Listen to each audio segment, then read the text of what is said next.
Good morning. Welcome to today's devotional vlog. It's great to have you join us today. We continue in our daily lectionary series. And for those of you who know, I'm at Our Savior Lutheran Church, and I'm in the vestry where Pastor Thompson and I get dressed. So you know that not far from here is the place where all the rodents and everything move about in the church. So you know what courage I have in being right here in this spot to do today's devotion. So if you see me freak out, you'll know why. Okay? So, we continue. Mark 10, verses 1 to 12. Jesus then left that place and went into the region of Judea and across the Jordan. Again, crowds of people came to him, and as was his custom, he taught them.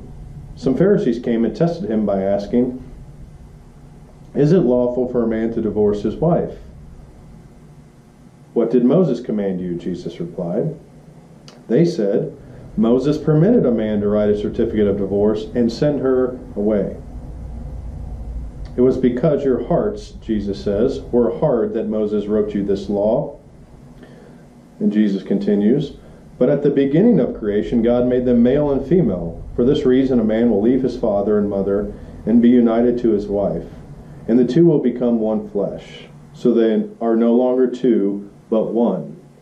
Therefore, what God has joined together, let man not separate." When they were in the house again, the disciples asked Jesus about this. He answered them, "Anyone who divorces his wife and marries another woman commits adultery against her. And if she divorces her husband and marries another man, she commits adultery." So, this passage created so many fights in seminary. You basically have two positions on this text. One, God forgives those who get divorced, and so it doesn't apply that you're not an adulterer if you get divorced and remarried. And then there's the position that if you get divorced, you are an adulterer if you marry another person. And pastors who often took this stance in our church, both of these views have been held in our Lutheran church, the ones who took that stance would never marry a divorced person because of this passage and not wanting to put that person into what they believe would be an adulterous relationship. And so you've got to kind of determine where you come down on this. And what I focus on often is we're so quick to point out when it comes to divorce of trying to shed percentage of blame on one person versus another, or we go and we find the passage that says, since my spouse has been unfaithful, then I'm given permission to get divorced. And I think we really miss what Jesus is saying here is what he has joined together in holy matrimony, we, men and women, ought not to separate. And for that to happen in the course of a marriage that lasts many years, both spouses have to be willing to have the heart of Jesus in what they're willing to forgive for the other spouse's offenses.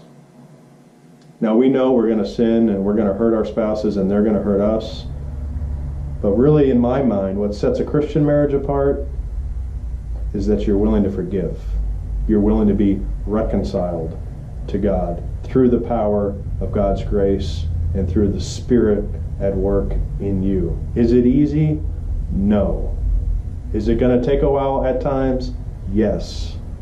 But I believe the reward is great for those who exercise forgiveness and refuse to separate what God has joined.